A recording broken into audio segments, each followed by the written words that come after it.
Sunu Presse, à la présentation Aïcha Toupam. Sunu Presse vous est offert par le Grand Carnaval de Dakar. Bonjour, les séries de convocations, l'inauguration du statut Lat Dior à Thiès, entre sujets, sont mises en exergue par les quotidiens reçus ce matin.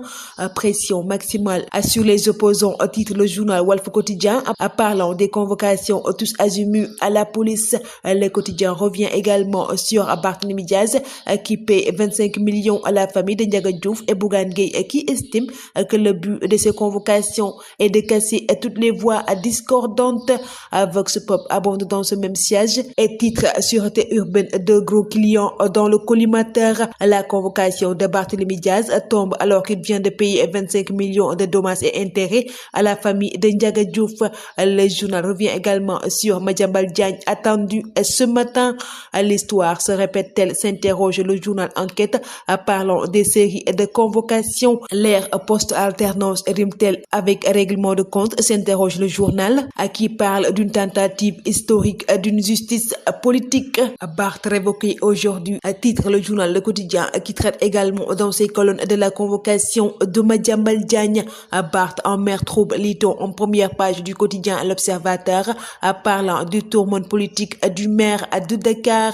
La procédure de sa révocation à la mairie de Dakar enclenchée. Le journal revient sur les options du préfet de Dakar et sa convocation à la sûreté urbaine. Le quotidien national Le Soleil s'intéresse sur l'inauguration du statut Lat Dior à Thiès, mais à sa une, Thiès revivifie l'épopée kayorienne.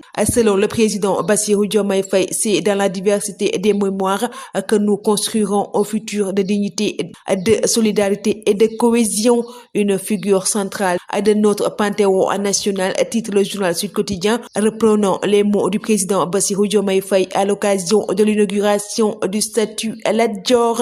Bassirou Diomaye Faye rend hommage à un héros national, à titre le journal Rewmi Quotidien, restant toujours dans le cadre de l'inauguration du statut Lat Dior.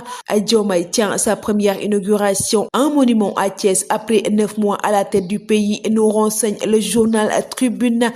BP pris en flagrant délit à GTA, titre le journal Libération, revenant sur l'absence d'appel d'offres, les marchés gré à gré et le non-respect du contenu local. À l'article 26.2 du contrat violé dans tous les sens. Le cabinet Mazars accable l'opérateur du projet GTA et révèle des pratiques douteuses sur le marché de prestations. Le journal Record s'intéresse sur le taux très faible des joueurs locaux en équipe nationale A, s'interrogeant sur le problème de niveau. Le quotidien revient également sur les joueurs médinois arrivés au Botswana hier en préparatif de leur match de dimanche contre Orapa United. Le Carnaval de Dakar célèbre le riche patrimoine culturel africain.